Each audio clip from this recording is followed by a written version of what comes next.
Chapter 3 you are mine. बानी रेयांश के office में काम जरूर करती थी, लेकिन उसने रेयांश को पहले कभी ऑफिस में देखा नहीं था क्योंकि रेयांश सीईओ था और वो ऑफिस कभी कभार ही आता था। रेयांश बानी के एक्सप्रेशन देखकर डेविल स्माइल करते हुए अपनी चेयर से खड़ा हुआ और फिर बानी की तरफ बढ़ने लगा। बानी रेयांश को अपनी तरफ बढ़ते देखकर घबराते हुए पीछे होने लगी, लेकिन कुछ कदम बाद ही वो पीछे वॉल से टकरा गई और रेयांश उसके सामने उसके बेहद करीब आकर खड़ा हो गया। बानी उसको अपने इतने करीब देखकर हकलाते हुए बोली, देखिए जो भी हुआ मुझे नहीं पता कैसे हुआ, मैं कैसे उस रूम में गई मुझे नहीं याद। उद्धरण चिन्ह। बानी बोल ही रही थी कि तभी रेयांश ने उसके होठों पर उंगली रखकर उसे चुप करवा दिया। फिर उसके कान में अपनी कोल्ड वॉइस में बोला, गलती तो तुम कर चुकी हो, अब तो तुम्हें पछताना पड़ेगा। इतना बोलकर रेयांश पीछे हो गया और उसकी ये बात सुनकर बानी के माथे पर पसीना आने लगा। तभी रेयांश बानी की आंखों में देखते हुए आगे बोला, I want you right now. Reyansh की बात सुनकर बानी अपनी आंखें बड़ी करके उसको देखते हुए गुस्से में बोली, क्या मतलब है आपका? उद्धरण चिन्ह। रेयांश उसकी कमर पर हाथ रखकर उसे खुद के करीब करते हुए बोला, गुस्सा नहीं बेबी, मेरी विश पूरी करो वरना तुम्हारी फैमिली के लिए अच्छा नहीं होगा।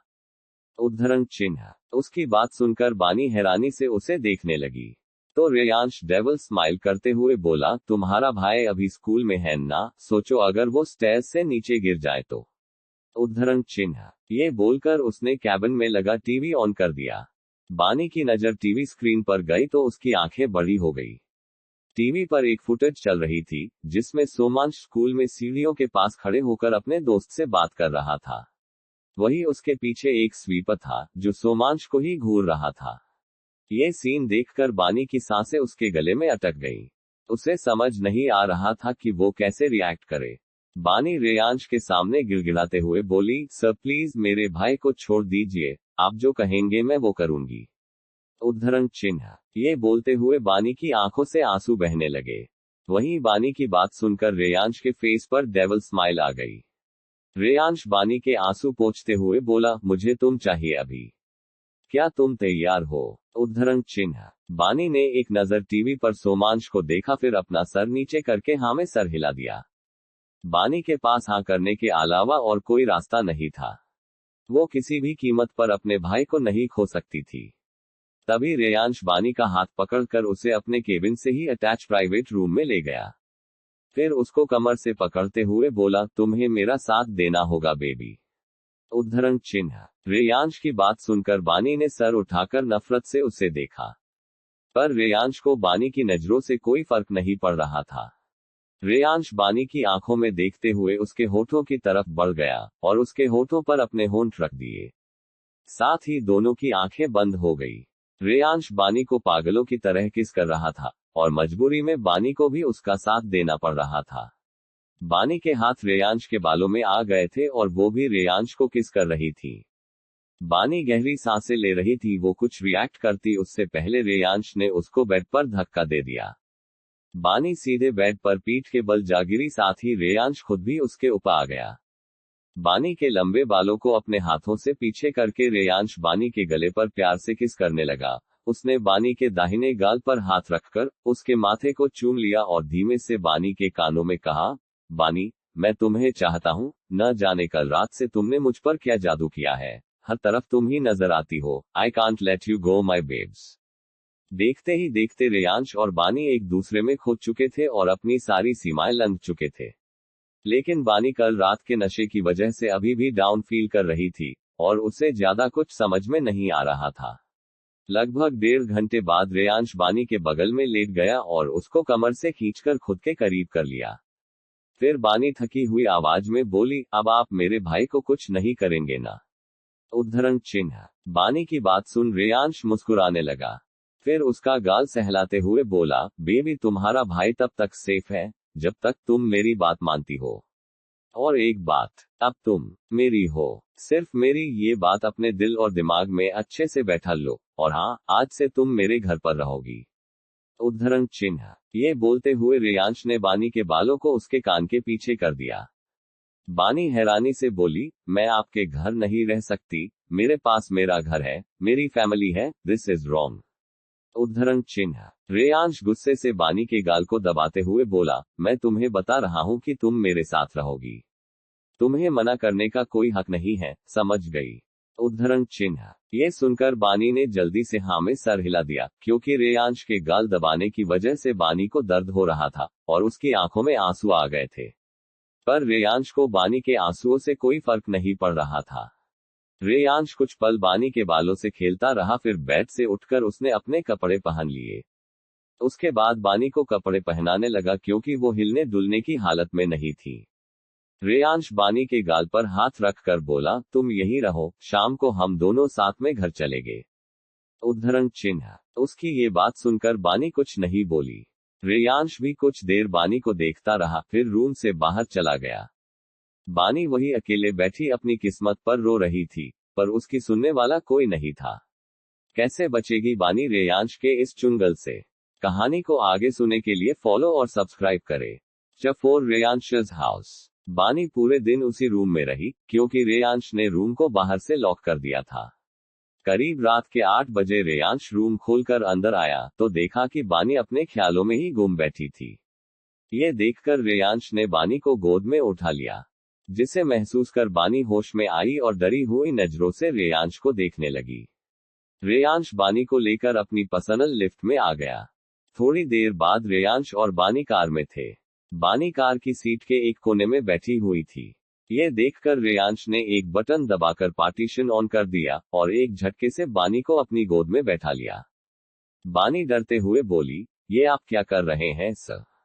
उद्धरण चिन्ह। रेयांश डेविल स्माइल करते हुए बोला, तुम्हें नहीं पता मैं क्या कर रहा हूँ। उद्धरण चिन्ह। फिर बानी के कान में बोला, रिमूव योर शर्ट। इतना बोलकर उसने बानी के कान के पास प्यार से किस किया। बानी डरते हुए बोली, सर प्लीज ऐसा मत करिए। उद्धरण चिन्ह। रेयांश गुस्से से बोला, मुझे अपनी बात रिपीट करने की आदत नहीं है। उद्धरण चिन्ह। अब बानी के पास कोई ऑप्शन नहीं था, इसलिए वो धीरे धीरे अपनी शर्ट के बटन खोलने लगी और फिर धीरे से शर्ट उतारकर सर नीचे करके बैठ गई। रेयांश ने बानी का चेहरा चिन से पकड़कर ऊपर उठाया और बानी के होठों पर अपने होंठ रख दिए।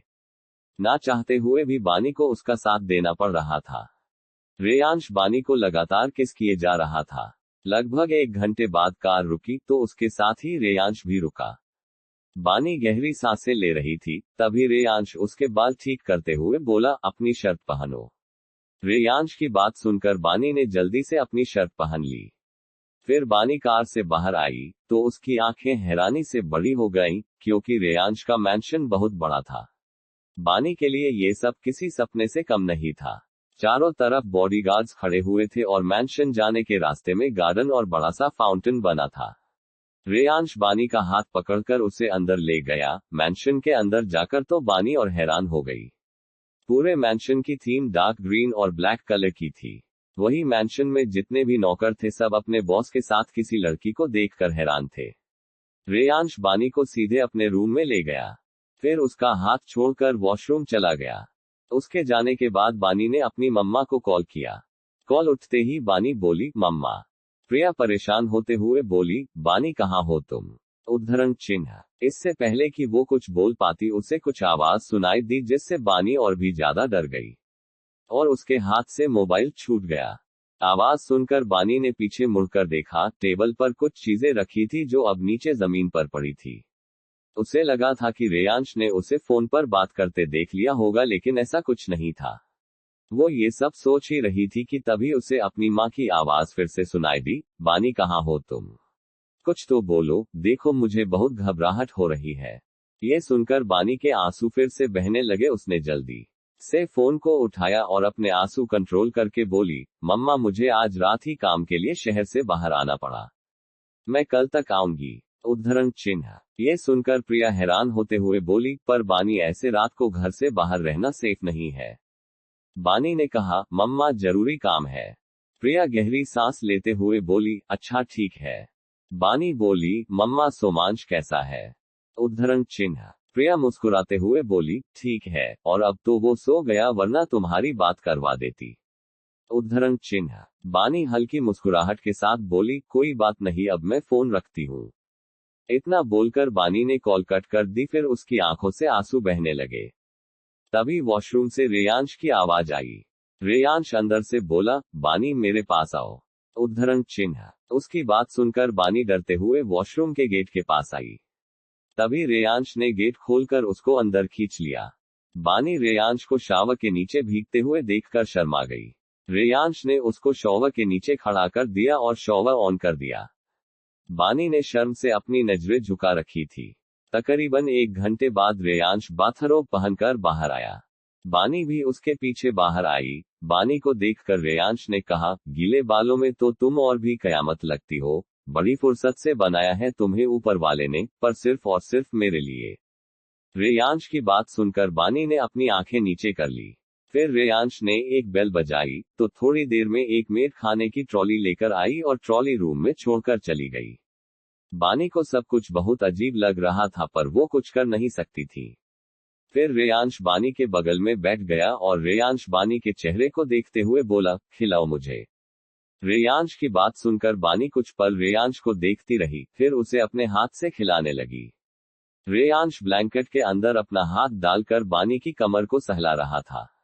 क्योंकि बानी कुछ कर नहीं सकती थी, इसलिए वो चुपचाप बैठी थी। थोड़ी देर बाद रेयांश ने भी बानी को खाना खिलाया। खाना खाने के बाद रेयांश ने फिर से बेल बजाई और कुछ ही पलों में एक मेड आकर ट्रॉली ले गई। फिर रेयांश अपना बाथरोब उतारकर बानी के बगल में लेट गया और बानी को अपनी बाहों में खींचकर उसके बाल सहलाने लगा। बानी हिम्मत करके बोली, आप मुझे कब छोड़ेंगे? उद्धरण चिन्ह। उसकी ये बात सुनकर रेयांश के हाथ रुक गए। फिर उसने बानी के बालों को अपनी मुट्ठी में पकड़कर उसका चेहरा अपने चेहरा के करीब कर बोला, अपने दिमाग से मुझसे दूर जाने का ख्याल निकाल दो, क्योंकि वो पॉसिबल नहीं है। उस रात तुम खुद मेरे करीब आई थी, पर अब तुम मुझसे कभी दूर नहीं जा सकती। रेयांश की इतनी गुस्से भरी आवाज सुनकर बानी डर गई और उसकी आंखों में आंसू आ गए। बानी की आंखों में आंसू देखकर रेयांश उससे डराते हुए बोला, मैंने तुम्हें रोने की इजाजत नहीं दी, सो स्टॉप क्राइंग। उसकी यह बात सुनकर बानी बिल्कुल चुप हो गई। फिर रेयांश ने बानी को अपने सीने से लगाकर अपनी आंखें बंद कर ली। उसके सीने से लगकर बानी कुछ देर सिसकती रही, फिर उसे भी नींद आ गई। क्या बानी रेयांश के कैद से आजाद हो पाएगी? आगे जाने के लिए अभी फॉलो और सब्सक्राइब करें।